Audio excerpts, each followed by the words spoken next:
दो बातें आज पकड़ लो। मेरे पास जो कुछ भी है, शरीर, इंद्रिया, मन, प्राण, बुद्धि, चित्त, धन, संपत्ति, मकान, स्त्री, पुत्र, परिवार, ये सब भगवान का दिया हुआ है। मानते हो? अंदर से देखो, भगवान का ही दिया हुआ है। ये भगवान की दी हुई वस्तु मैं भगवान को समर्पित करता हूं। तो दीयम वस्तु गोविंदम तुभ्यमेव समर्पये। हे भगवान, आपके द्वारा दी हुई सब कुछ, नाथ सकल संपदा तुम्हारी, नाथ सकल संपदा तुम्हारी, और मैं सेवक समेत सुत नारी। और रात दिन भगवान का भजन करने की चेष्टा करो। राधा राधा राधा। बहुत कठिन है संसार से मुक्त होना। दो पद्धति में एक तो स्वीकार करना पड़ेगा, या ज्ञान योग और या भक्ति योग। तो भक्ति योग बहुत सरल योग है। इसमें सब साधन भगवान को और सब करण भगवान के है। बस इतना समझना है, सब करण भगवान के हैं। चाहे इंद्रियां हो, चाहे अंतःकरण हो, चाहे पदार्थ हो, बाहर भीतर जो कुछ श्री भगवान की रचना।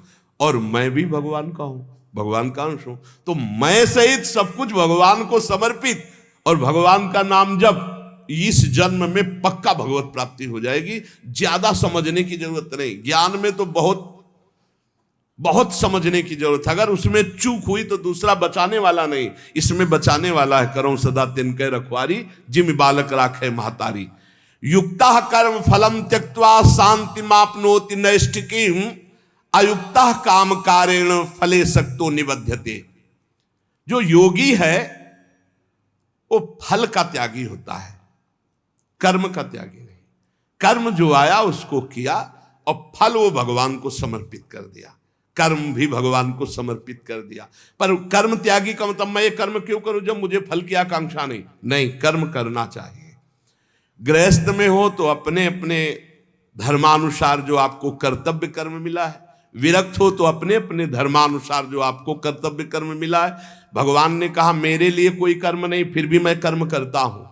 सबको कर्म करना चाहिए, पर कर्म फल में भगवान के ऊपर उसको समर्पित कर देना चाहिए। कर्म फल में समान भाव रखना ये योगी का लक्षण है, और कर्म फल में वो कर्म अभिमानी पुरुष का लक्षण कि ये फल मिला, नहीं मिला तो अश्रद्धा हो गई, अशांति हो गई। लेकिन जो योगी है वो सुख दुखे समय कृत्वा लाभा लाभो जया देव। चाहे हानि हो, चाहे लाभ हो, चाहे जय हो, चाहे पराजय हो, चाहे सुख हो, चाहे दुख हो, उसमें समान भाव रखता। क्यों? कर्म फल की आशा ही नहीं की। हमें तो केवल कर्म करने का आदेश था, उसको कर्म किया, शास्त्र सम्मत, फल तो भगवान को समर्पित है। कर्म करना और कर्म फल की त्याग वृत्ति रखना तो तत्काल शांति प्राप्त होना शुरू हो जाएगी। देखो कितना आनंद है।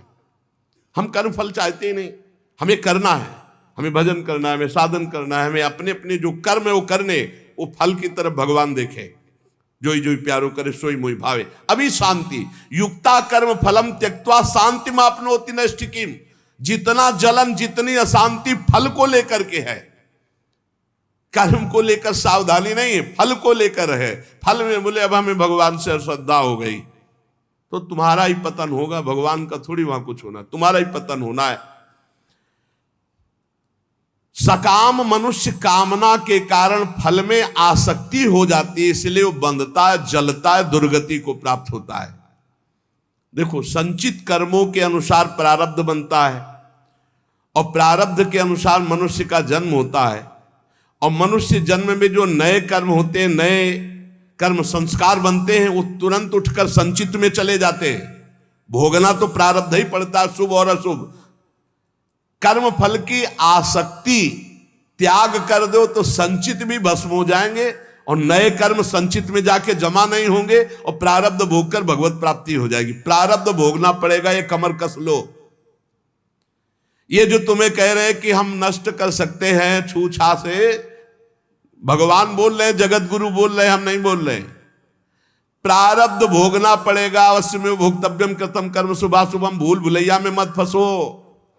तुक्का जम जाता है कभी कभी। तुम्हारा प्रारब्ध अच्छा आ गया और तुम हमारे पास आए, तुम्हारा काम बन गया, बोले बाबा से काम बन गया।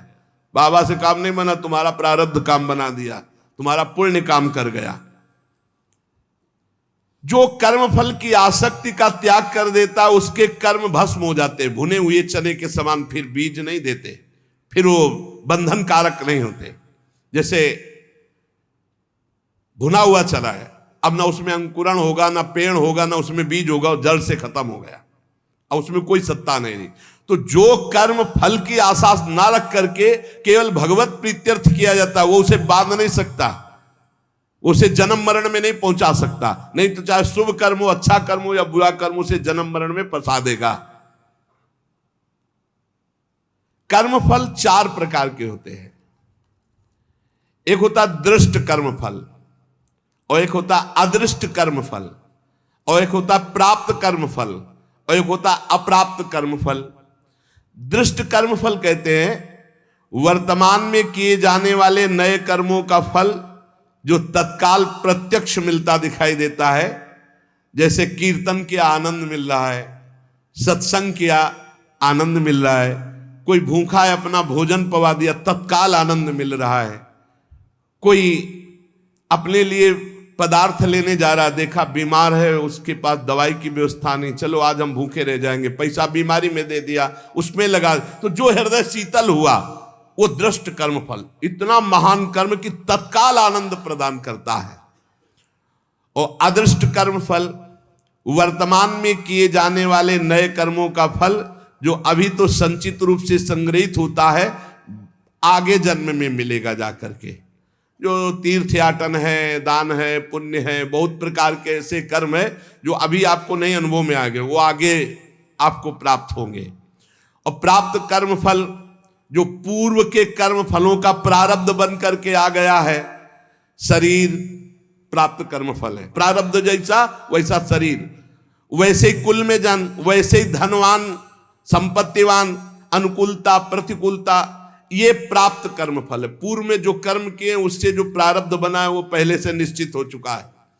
अप्राप्त कर्म फल प्रारब्ध कर्म के फल रूप में अब जो आगे आने वाला है, ये भविष्य में मिलने वाले सुख दुख है, जो अप्राप्त कर्म फल है।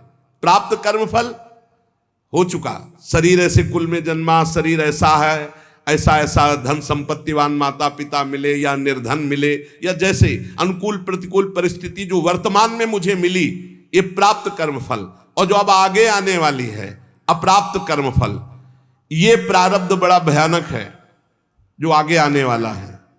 इसे भयानक को बड़ा मृदुल किया जा सकता है भजन के प्रभाव से, नष्ट तो किया जा सकता है पर भगवत प्राप्ति नहीं होगी। फिर पूरा झोंकना पड़ेगा इसी प्रारब्ध मिटाने में भजन को। प्रारब्ध भी हम भोग ले और भगवत भी प्राप्ति हो जाए, तो भजन से प्रारब्ध जो 100% आपको दुख देने वाला है वो 10% आके भुगता के 90% नष्ट हो जाएगा, 10% भोगना पड़ेगा और चला जाए। भजन का बड़ा प्रभाव होता है। 12 वर्ष का गलित कुष्ठ 24 घंटे में भुगता के चला गया। 12 वर्ष कहां और कहां 24 घंटे। भजन से अप्राप्त कर्म फल को, जो आने वाला प्रारब्ध है, उसे रोका जा सकता है, उसे कम किया जा सकता है, उसे मिटाया भी जा सकता है। पर जो भगवत प्राप्ति करना चाहते हो मिटाने में नहीं फंसते, वो उसे भोग लेते हैं और भगवान की प्राप्ति करते हैं। ये 4 प्रकार के कर्म फलों में दृष्ट और अदृष्ट ये क्रियमाण है, और जो प्राप्त और अप्राप्त कर्म फल हैं प्रारब्ध के अधीन है। दृष्ट कर्म फल आग्रह नहीं रखना, मिलने पर प्रसन्न या प्रसन्न ना होना। अदृष्ट कर्म फल आशा रखना, प्राप्त कर्म फल में ममता न करना, मिलने पर सुखी दुखी ना होना। अप्राप्त कर्म फल मिट जाए ऐसी आशा न रखना, ये भक्त के हृदय में होता है। चारों प्रकार के कर्म फल भक्त के हृदय में कोई प्रभाव नहीं डाल सकते। जब उपासक ये देख लेता है कि मैं करता नहीं है, वो मुक्त होने लगता है। इतने जादू का तमाशा है, समझ लो। गांठ लगी ही नहीं, गोस्वामी जी कह रहे जड़ चेतन ही ग्रंथि पड़ गई, यद्यपि मृषा छूटत कठिनाई। है ही नहीं बंधन, पर छूटना बड़ा कठिन है। बस इतना समझ लो कि बंधन ही नहीं है, पर छूटना बड़ा कठिन है। कर्तापन तुमने स्वीकार किया तो तुम्हारी दुर्गति पक्की है। चाहे शुभ कर्म करो चाहे अशुभ कर्म, शुभ से स्वर्ग आदि लोक, अशुभ से नरक आदि, और दोनों से मृत्यु लोक, आवागमन बंद नहीं होने वाला। क्या करें? तो बड़े कठिन समस्या है। यही कठिन समस्या है। ज्ञानेन्द्रीय, कर्मेंद्रीय, अंतःकरण, प्राण, उपप्राण, ये सब प्रकृति के हैं ढांचा सहित। शब्द, स्पर्श, रूप, रस, गंध, ये प्रकृति के हैं। वो 5 ज्ञानेन्द्रियां उनको प्रकृति में भोग रही। इंद्रियां इंद्रियों में, विषयों में बरत रही हैं।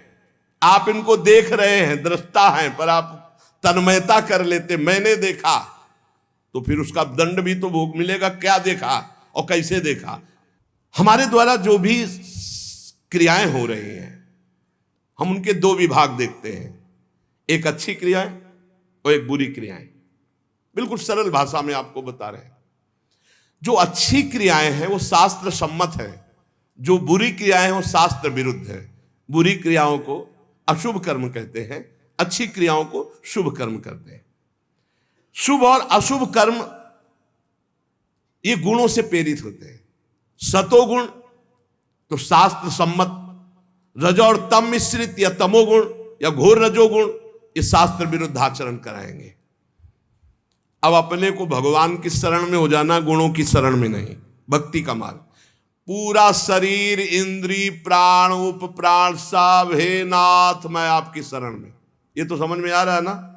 ज्ञान वाला समझ में ना आ रहा हो तो ये तो समझ में आ रहा है कि पूरा ढांचे सहित, जो इसमें स्थूल हो, सूक्ष्म हो, कारण हो, प्राण हो, उपप्राण हो, इंद्रियां हो, कर्म, जो भी महाराज, पूरा सिस्टम आपकी शरण में।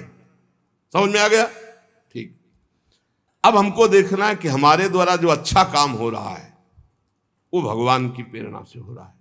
जीवन मुक्त होना है तो बात इस बिल्कुल सरलता से समझा रहे हैं। और जो बुरा काम हो रहा है वो हमारी वासना से हो रहा है, उसका हम प्रायश्चित करेंगे, भगवान से क्षमा मांगेंगे। बुरा काम हो रहा है तो हमारी वासना से हो रहा है। इसमें क्या होगा कि अगर ये भेद नहीं तुम रखोगे और कह दोगे जब पूरा समर्पण कर दिया तो फिर आपसे बुरे कर्म उत्साहपूर्वक होने लगेंगे, क्योंकि अंदर का सिस्टम अभी समर्पित नहीं हुआ, बाहर से तो हमने कह दिया। अब अंदर का सिस्टम जब तक समर्पित नहीं होगा तब तक वो फिसल कर बुरे आचरणों में जाएगा। तो हमको क्या करना है? गुण तुम्हार समुझे निज दोषा, और जय सब भांति तुम्हार भरोसा। भरोसा दृढ़ आपका। जब हमसे अच्छे कार्य होंगे तो भगवत प्रेरित हुए, और जब बुरे कार्य हो गए तो हम त्राहिमाम शरणागत रक्षक प्रभु, हमसे गलती हो गई, हमको ऐसी सद्बुद्धि दो कि आगे हमसे ना हो, और सारे कर्म भगवान को समर्पित कर दो। तो जो एक दिव्य ज्ञानी की स्थिति होती है, अहंकार रहित महापुरुष की, वही भक्त की स्थिति होती है। वो भी देह शुद्ध विस्मृत भगवदानंद में डूबता है, और वो देह शुद्ध विस्मृत ब्रह्मानंद में डूबता है। पर दोनों को किंचित मात्र कर्ता भाव जब तक रहेगा तब तक वो आवागमन से मुक्त नहीं हो सकता। एक मनुष्य रेलगाड़ी में बैठा है, ट्रेन चल रही और डिब्बे में दौड़ रहा है। अब वो अपने को कर्ता मान रहा है कि मैं दौड़ करके अगले स्टेशन में पहुंच जाऊंगा, तो मूर्खता ही है ना, क्योंकि ट्रेन चल रही, ऐसे ही गुणों का चक्र चल रहा है। सतोगुण, रजोगुण, तमोगुण, गुण प्रवाह जीव से जबरदस्ती कार्य करवा रहा है।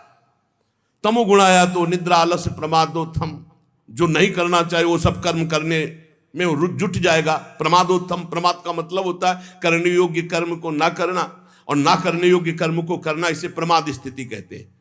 अब वो समझ रहा मैं कर रहा हूं। रजोगुण आया, काम आदि दोष भारी, वो समझ रहा मेरे में आ गए, मैं कर रहा हूं। सतोगुण आया तो समझ रहा है मैं कर रहा हूं, दया आदि।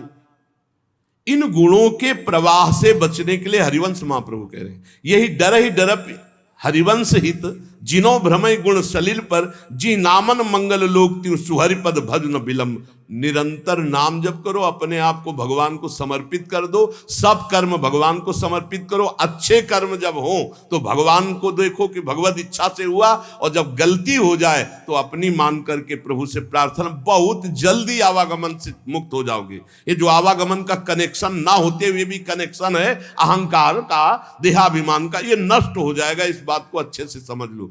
ज्ञान में पहुंचना बहुत कठिन जो स्थिति बताई गई, भक्ति में बहुत सरल है, क्योंकि भगवान को समर्पित करना है, इसमें अपने अहम सहित समर्पित कर देना है।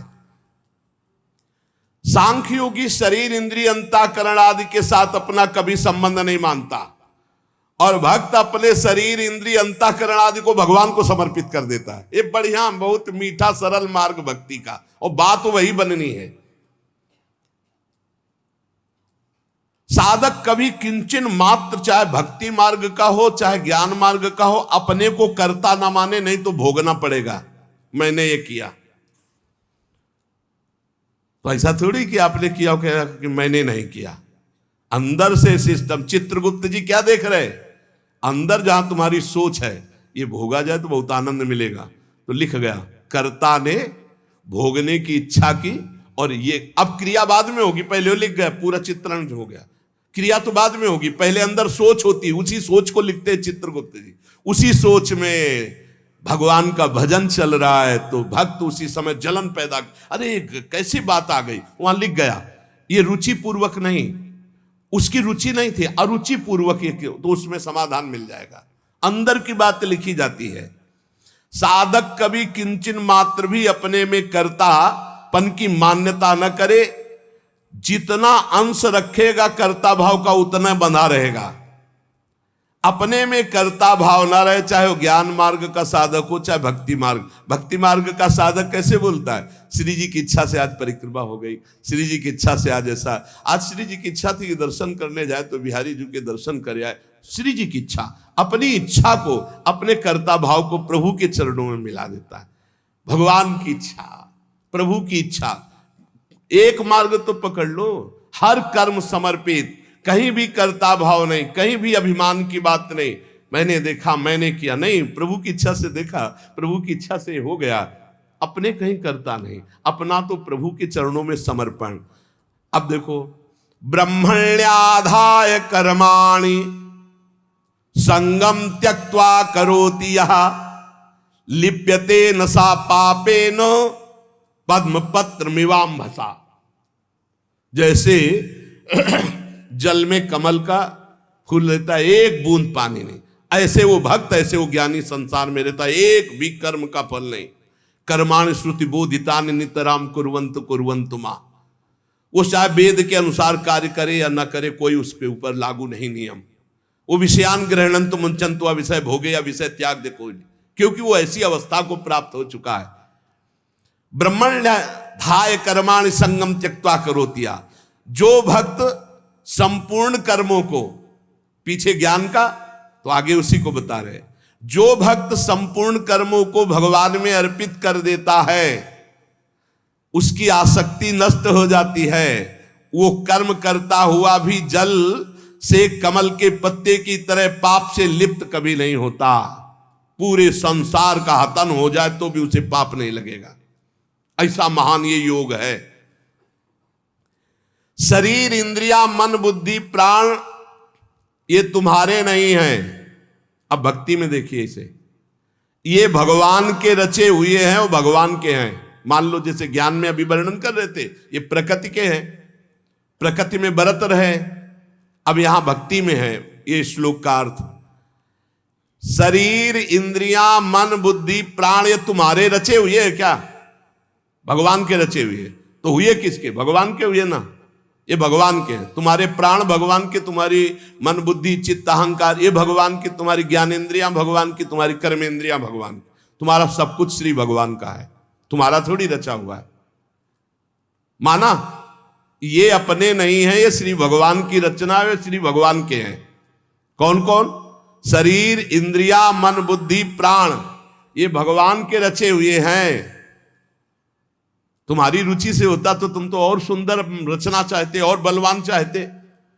बोले ये शरीर ये इंद्रियां ये मन ये बुद्धि ये प्राण ये किसके हैं? बोले भगवान की रचना है। तो हुए किसके? श्री भगवान के।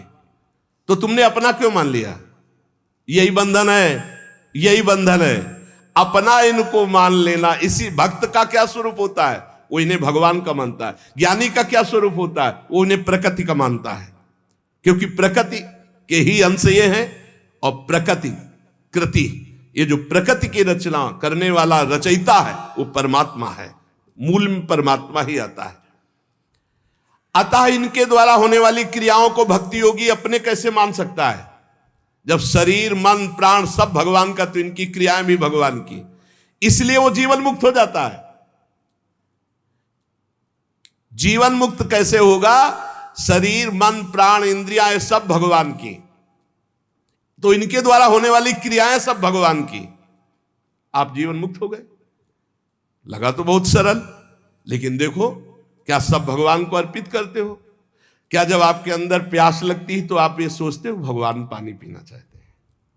जब आपके अंदर भूख लग रही, मेरे हृदय में बैठे हुए भगवान पाना चाहते हैं। जब आपके अंदर विकारात्मक भाव है, तब आवे कि ये दुष्ट कहां से दुर्वासना दबी रह गई, अभी ये भगवान की नजर में नहीं पड़ी, इस हृदय में कहीं दुर्वासना, हे नाथ हे करुणामय इस दुर्वासना को हटाओ, ऐसे भक्ति में चला जाता है। ये सब भगवान की, सारी क्रियाएं भगवान की, तो आप कौन है? आप भी श्री भगवान के। हो गया काम। शरीर इंद्रिया मन बुद्धि प्राण सब भगवान के, इनकी क्रियाएं भगवान की, और मैं भी भगवान का, मुक्त हो गए। जितना बचा के रखोगे उतना ही तुम्हारा बंधन कारक है। भगवान ही मेरी इंद्रियों में और मन में बैठकर सारे कार्य करवा रहे हैं।